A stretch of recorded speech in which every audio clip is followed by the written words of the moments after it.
এই হাত দ্বারা কত করুণার লাশকে আমরা দাফন করেছি, এই হাত দ্বারা কত করুণার মানুষদেরকে আমরা গোসল দিয়েছি। ও মুসলমান ইমানদার, দুনিয়ার ভিতরে আল্লাহ প্রমাণ করে দিয়েছেন এই দুনিয়া কেউ কারো না, সবাই স্বার্থের জন্য পাগল, সবাই স্বার্থপর, আপন হলেন একমাত্র আল্লাহ।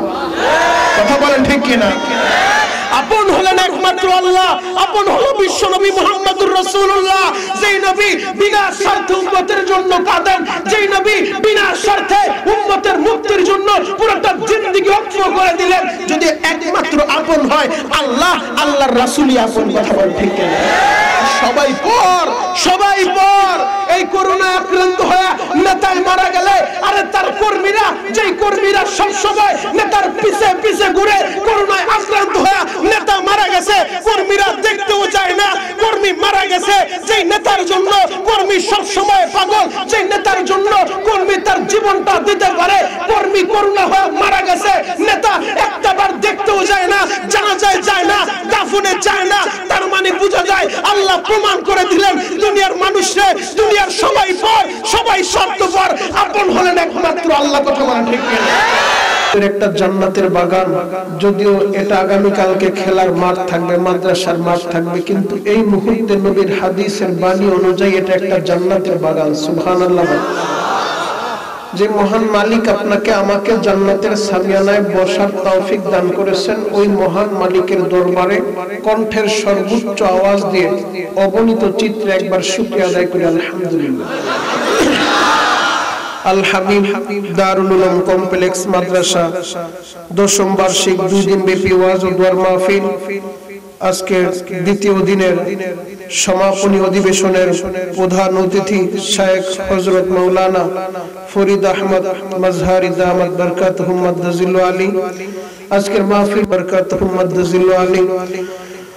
আজকের মাহফিলের সভাপতি আলহাজ হযরত মাওলানা মুহাম্মদ এনামুল কবির সাহেব। উপস্থিত হযরত উলামায়ে কেরাম, দূর দূরান্ত থেকে আগত দিন প্রিয়, ইসলাম প্রিয় তাওহীদি জনতা, পর্দার অন্তরালে অবস্থানরত সম্মানিত শ্রদ্ধেয় মা ও বোনেরা, সকলকে আমার অন্তরের অন্তঃস্থল থেকে ধন্যবাদ জানিয়ে নির্দিষ্ট সময়ের ভিতরে দিনই কিছু কথা আরজ করতে চাই ইনশাআল্লাহ। আলোচনা যথাসময় চলে, দিনের কানে শোনা যাবে তো ইনশাআল্লাহ। মুহতারাম হাজিরিন, আমরা এক আল্লাহর গোলাম। কথা বলেন ঠিক কিনা? আরো জোরে বলেন ঠিক কিনা? আমার হাতে একটা কিতাব দেখতেছেন, এই কিতাবটার নাম কি? সবাই বলেন, জবান থেকে বলেন, আল কোরআন।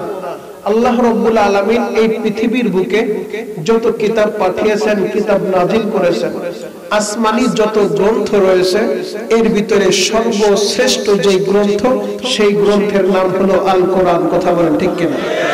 কোন সন্দেহ আছে? আরো জোরে বলেন, সন্দেহ আছে?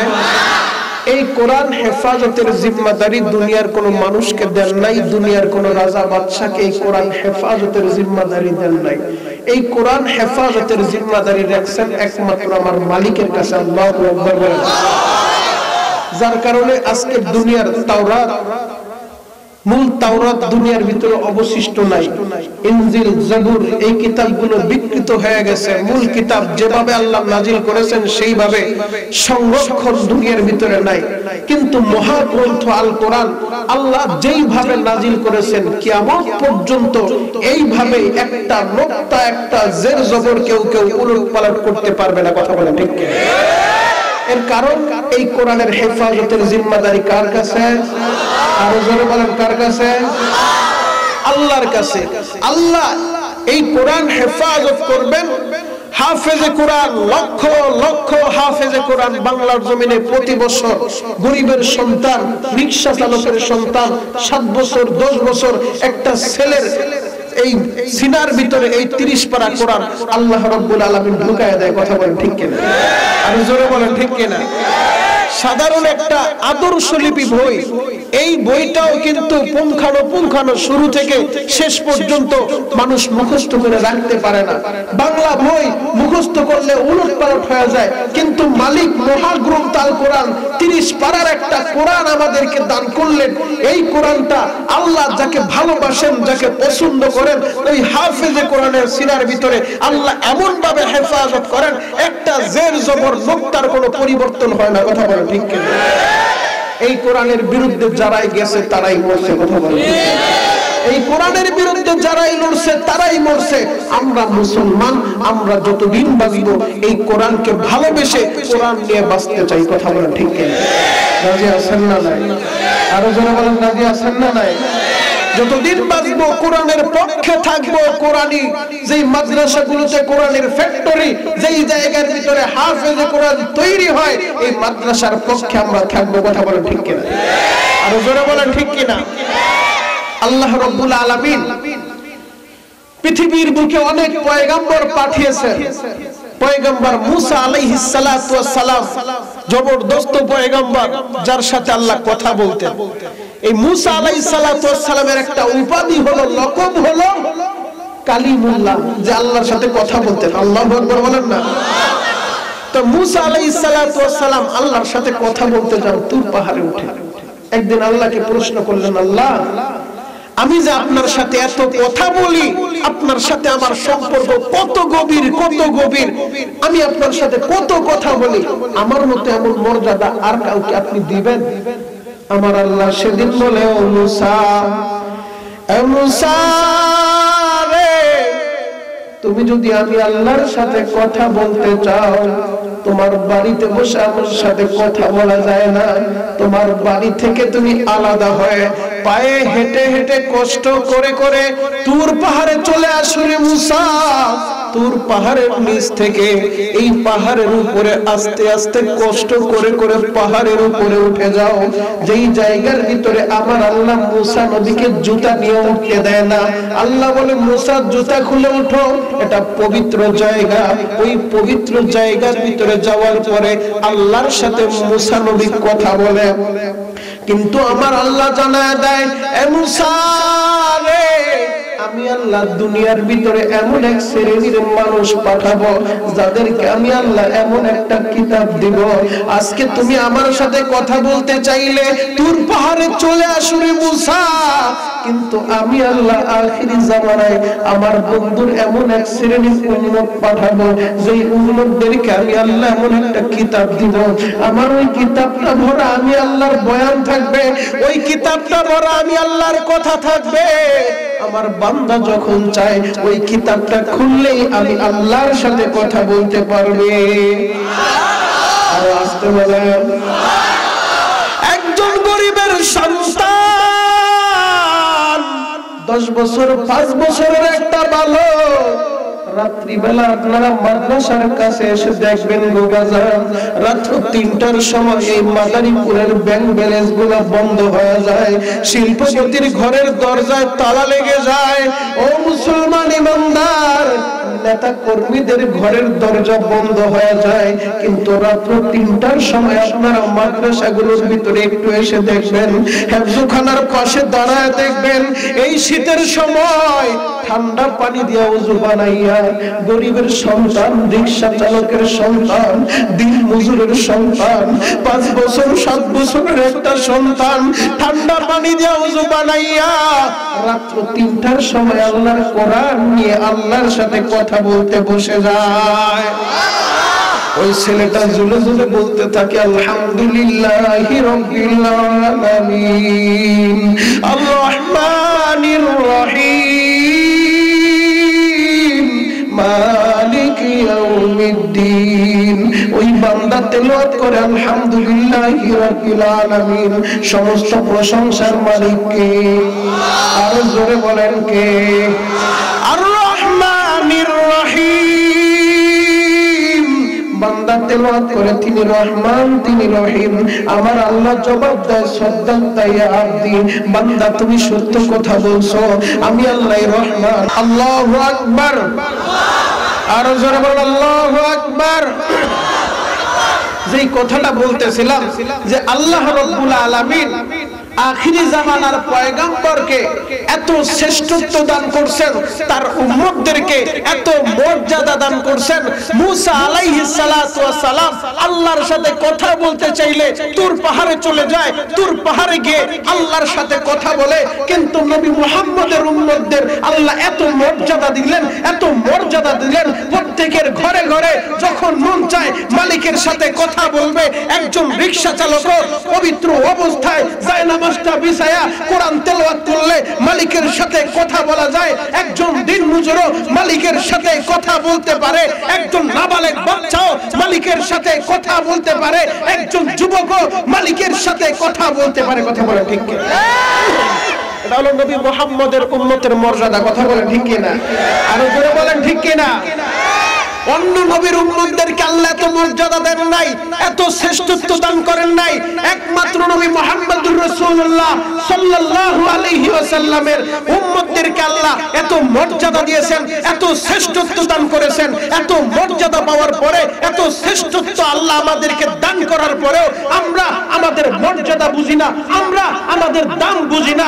আমাদের দাম আমরা না বুঝার কারণে মুসলমানের ঘরে জন্ম নিয়ে আমরা আমেরিকান স্টাইলে চলতে চাই। মুসলমানের ঘরে আমরা জন্ম নিয়ে বিশ্ব নবীর উম্মত হয়ে আমরা ফ্রান্সের স্টাইলে চলতে চাই। অথচ মুসলমান হিসেবে আমাদের উচিত ছিল আমরা মদিনাওয়ালার রঙে রঙিন হব, মদিনাওয়ালার আদর্শে আদর্শবান হব। কথা বলেন ঠিক কি?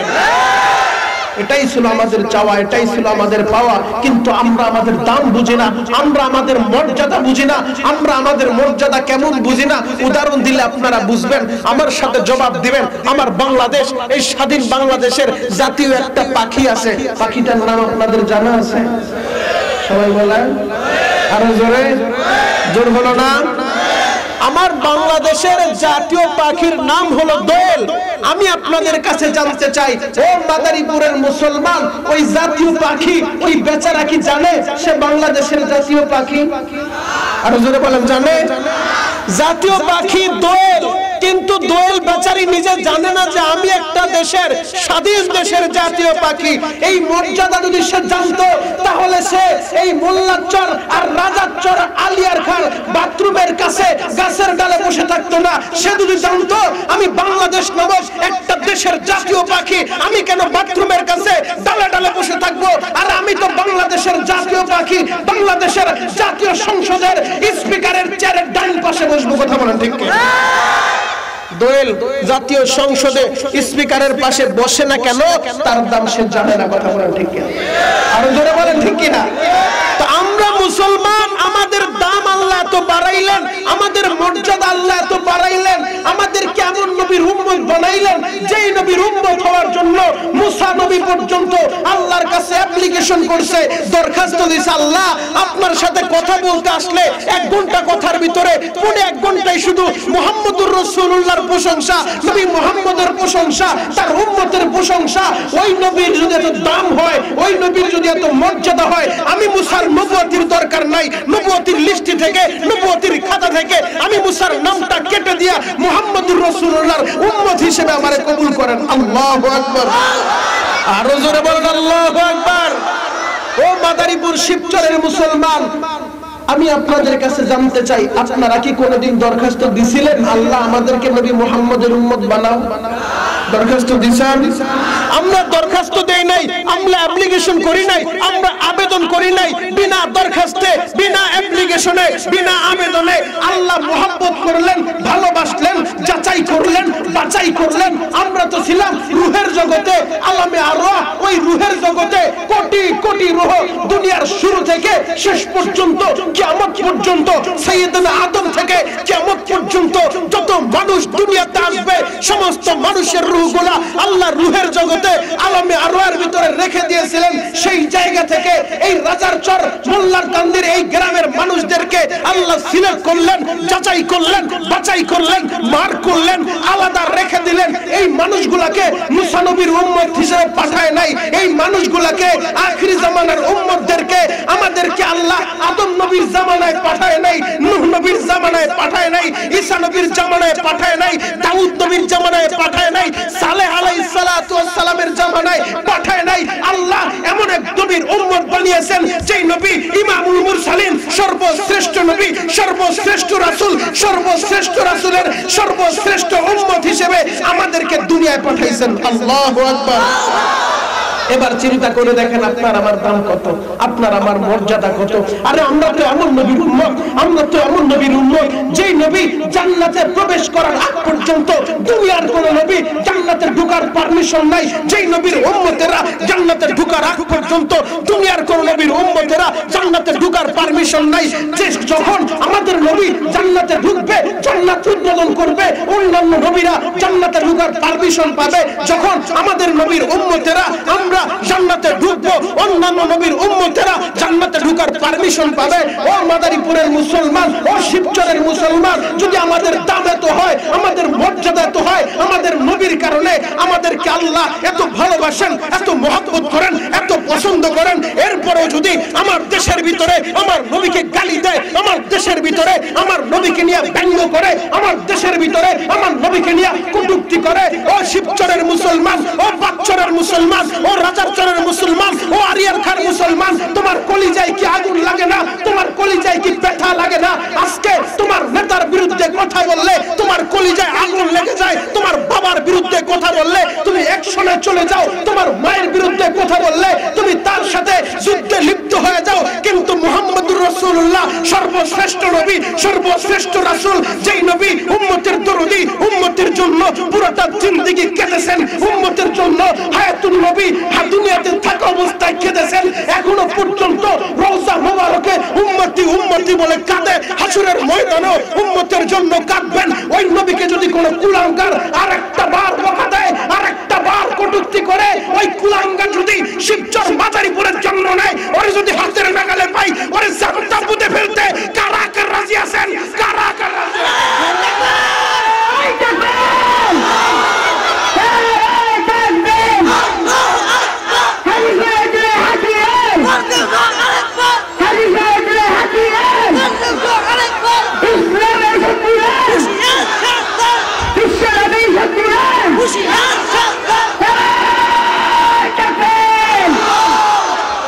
ও মুসলমান ইমানদার, আমাদেরকে এই তাকবীরটা দিতে হবে, আমাদের জবানে আল্লাহু আকবার ধ্বনি উঠতে হবে। আমরা কোন নেতার বিরুদ্ধে কথা বলতে আসি নাই, আমরা কোন দলের বিরুদ্ধে কথা বলতে আসি নাই। তবে একটি কথা যতদিন বাঁচবো আমাদেরকে বলতেই হবে, কোরআনের কথা যতদিন এ দেহের ভিতরে প্রাণ থাকবে এই কোরআনের কথা আমাদেরকে বলতেই হবে। কথা বলেন ঠিক কিনা? আরো জোরে বলেন ঠিক কিনা? ও মুসলমান ইমানদার, আমরা এদেশে ভেসে আসি নাই।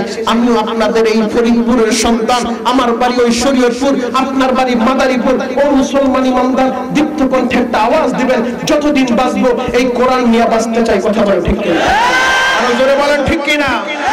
যতদিন বাঁচবো ঈমানের অবস্থায় দুনিয়াতে থাকতে চাই, দুনিয়া থেকে বিদায় নেব তো ঈমানের অবস্থায় দুনিয়া থেকে বিদায় নিতে চাই। বেঈমান হয়ে, মুশরিক হয়ে দুনিয়া থেকে যাইতে চাই না। কথা বলেন ঠিক কিনা? আরো জোরে বলেন ঠিক কিনা? আরে যুবক, বাঁচবি তো বাঘের মতো বাঁচবি। আর আমরা তো হাজী শরীয়তুল্লাহর দেশের মানুষ, যে হাজী শরীয়তুল্লাহ হুঙ্কার দিয়া ব্রিটিশের বিরুদ্ধে আন্দোলন করেছেন। আমরা তো মুজাহিদ আজম শামসুল হক ফরিদপুরের দেশের মানুষ। এমনটা ভয় কিসের? মাদারীপুরের সন্তান দুনিয়ার কাউকে ভয় পেতে পারে না।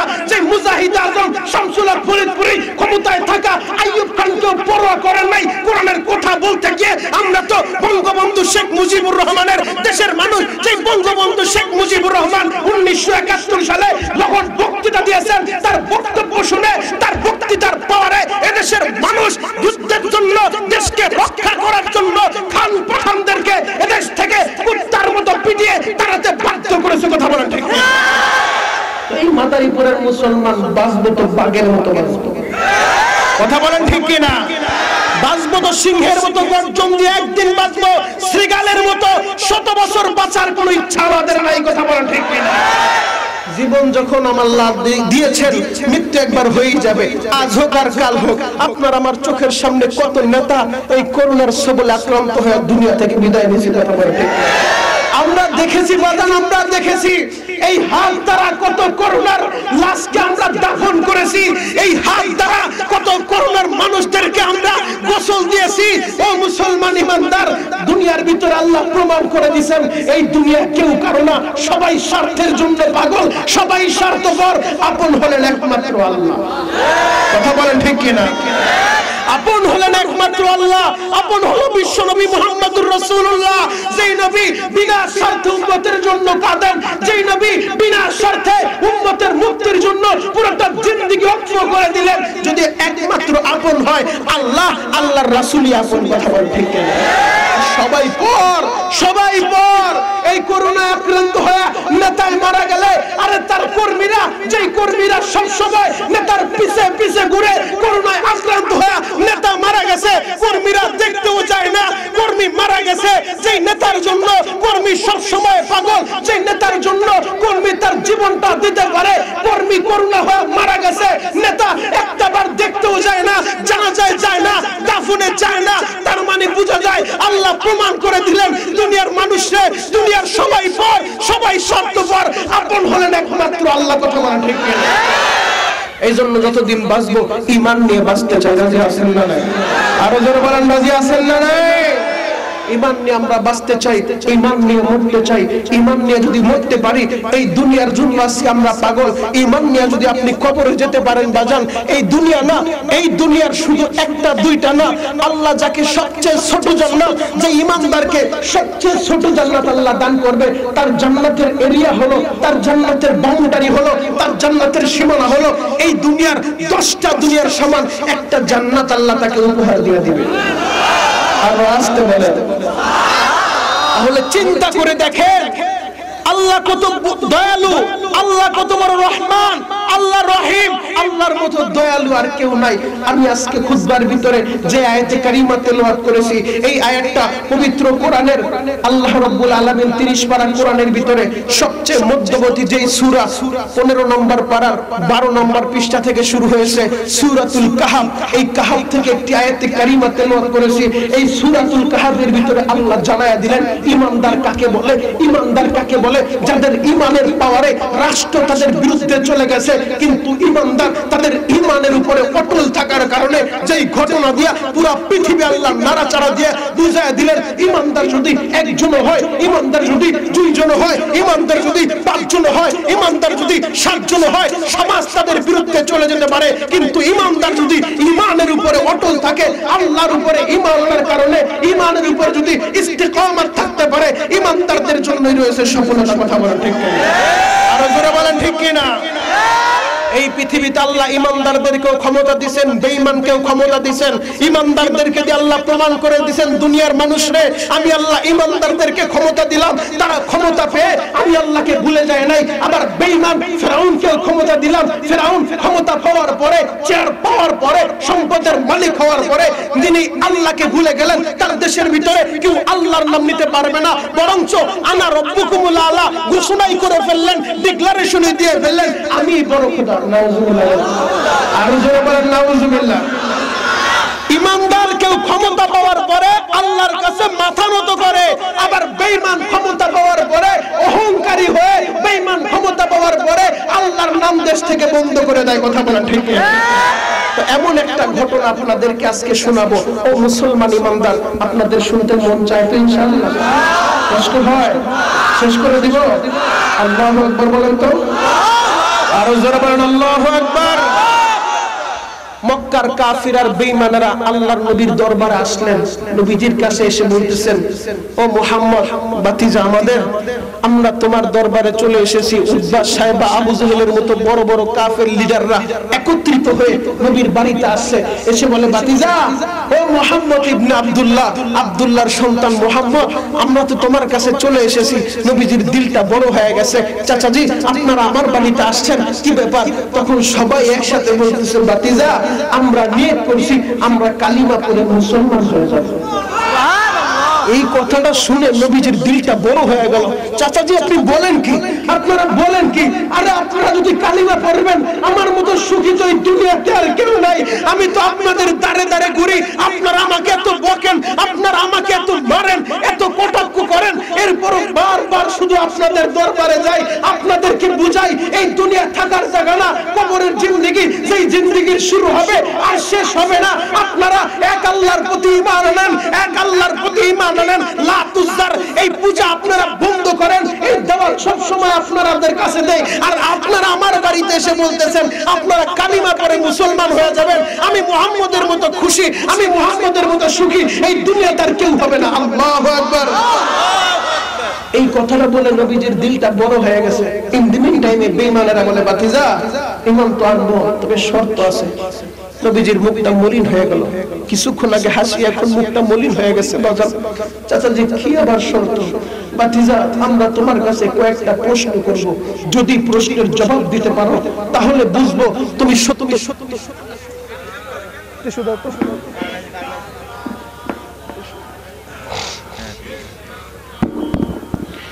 চাচাজি আপনারা কিছুক্ষণ আগে বললেন ইমানদার হয়ে যাবেন, মুসলমান হয়ে যাবেন, ঈমান আনবেন, এখন আবার শর্ত লাগাইলেন, কি শর্ত চাচাজি?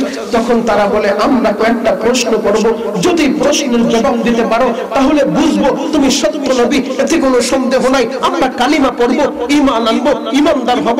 আর যদি প্রশ্নের জবাব দিতে না পারো তাহলে বুঝবো তুমি সত্য নবী না, তুমি মিথ্যা নবুয়তের দাবিদার, আমরা বুঝবো তুমি ভণ্ড নবী। নাউজুবিল্লাহ বলেন, আরো জোরে বলেন নাউজুবিল্লাহ।